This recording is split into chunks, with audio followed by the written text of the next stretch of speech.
بسم الله والصلاة والسلام على رسول الله. السلام عليكم. في التحدي رقم 23 المفروض ان انا عندي function بالجافا سكريبت to find the first not repeated character. انا عندي كلمة مثلا فيها عدد من الحروف، المفروض ان هو كل حرف متكرر، فانا عايز اول حرف مش متكرر.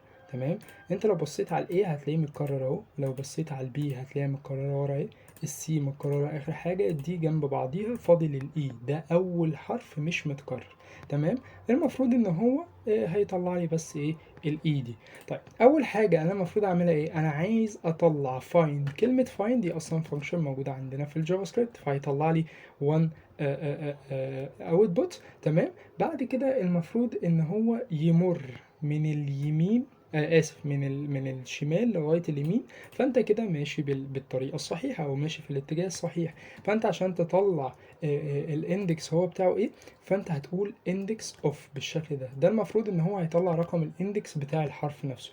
هو هنا في كام؟ 0 1 2 3 4 5 6 7، فهو المفروض الايه هيطلع 7. تمام. ويمر يشوفوا هل موجود من الناحية اليمين للشمال ولا لا. فانت هتستخدم حاجة اسمها last index of. تمام. يبقى انت مسكت الكلمة بتاعتك كلها. تمام. وبدأت ان انت يعني تمر عليها من الشمال لليمين ومن اليمين للشمال عشان تتأكد هي موجودة ولا لا. طب موجودة، الدنيا تمام وزي الفل. تقدر حضرتك ان انت تستخدم السبليت، تقدر ان انت تستخدم اكتر من حاجة، بس انا بصراحة عايز استخدم حاجة جديدة اسمها السبريد. السبريد بتبقى عبارة عن ايه؟ بتبقى عبارة مثلا عن 3 دوت، وبتبدأ ان انت تكتب اسم الفاريبل بتاعك اللي انت عايز تدخله، فيبدأ هو يفنطهولك شبه السبليت وهكذا. طب تعالى نستخدمه. انا عامل فانكشن وعايز اقول لك ان انا عملت بوست يعني يقول لك ايه الفرق ما بين السبريد والريست اوبريتور. تمام. الكلام ده هنزله لك تحت في الديسكريبشن، موجود اللينك بتاع البوست. طيب انا عندي is common، هو دي الفانكشن بتاعتي، واحط اللتر بتاعي، الحروف بتاعتي. تمام بالشكل ده.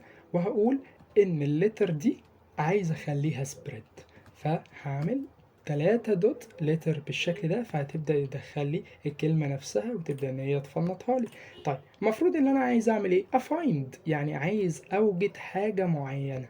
طيب الحاجه معينه دي طبعا دي بتبقى فانكشن، فانت المفروض الفانكشن دي هتدخل لها بارامتر هسميها وورد. تبدا تقول بقى ان الليترز الاساسيه عندك اللي هي index of، فيها الوورد بتاعتك، ونفس الفكره الليترز last index of. تمام. فيها الوورد بتاعتك، المفروض هتبدأ تطلع لك الترو او الفولس، او تطلع لك اسف تطلع لك الاكسبكتد لتر او الاكسبكتد كاركتر اللي انت محتاجه. فانا هعمل كونسول بالشكل ده، ودوت لوج، وهقول is common، وهبدأ احط الكابتن ده، ان شاء الله ما يطلعش فيه حاجة ايرور. وبدأ ان هو يطلع لي ده. طب انا هكتب حروف كتيرة وهشوف مثلا انا عندي في كل حاجة متكررة ما عدا حرف السي. جربها كده وقول لي.